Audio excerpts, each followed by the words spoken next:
What if the way you see the world isn't objective, just familiar? Today, we're breaking down ethnocentrism and how to recognize it in ourselves. In this video, you'll learn what ethnocentrism is, how we judge people like us and people different from us, see practical examples, and practice ways to reduce this bias.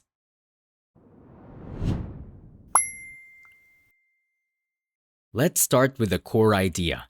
Ethnocentrism is the belief that your own cultural group sets the standard. Through that lens, other cultures get judged as less normal or less correct. Psychologists describe how we naturally sort people into an in-group, the groups we belong to, and an out-group, the groups we do not. That simple we versus they can powerfully shape our reactions. In classic sociology, the term ethnocentrism described the tendency to treat our ways as the default and to view outsiders as strange or wrong.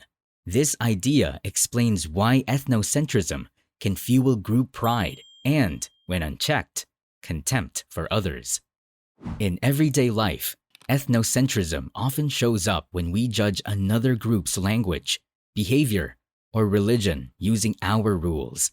Instead of asking why a custom makes sense in its own context, we label it odd or wrong. For example, a student from a formal school culture hears classmates call a teacher by their first name and thinks that is disrespectful. In that moment, the reaction uses one culture's rule to judge another's norm. That kind of reaction is common, and it happens fast. But it's built on a quiet assumption we don't always notice. Here's a more useful way to think about it. It's easy to assume my way equals the right way. A better frame is, different does not mean worse. Instead of judging right away, ask what the custom means and what purpose it serves in that culture. So far, we have defined ethnocentrism, seen how in-groups and out-groups shape judgment, and walked through one everyday example. Ready to lock it in? Tap the link for study guides and flashcards on this topic, so you can keep learning without missing a beat. Now, apply the idea to a real situation. You visit a market and see a dish with unfamiliar ingredients. An ethnocentric response says, "That is gross." A more culturally aware response asks, "How is this prepared? And what does it mean in this community?" This kind of judgment shows up in everyday situations and not just around food. Here's another example. In one workplace, starting exactly on time shows respect. In another, brief relationship building before tasks shows respect. If you assume only your timing norm is respectful, ethnocentrism may be steering the judgment. At the same time, recognizing cultural differences doesn't mean suspending all judgment. One important caveat is that cultural sensitivity does not mean accepting harm. We can respect cultural differences and still use clear human rights standards to challenge practices that cause injury or deny basic dignity.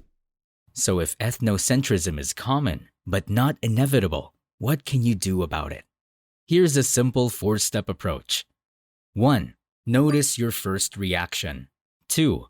Name the norm you are using. 3. Ask for the local meaning and purpose. 4. Update your view with context, even if you still personally prefer your own practice. Along with that, here are also some practical tips. Learn the basic values of groups you engage with.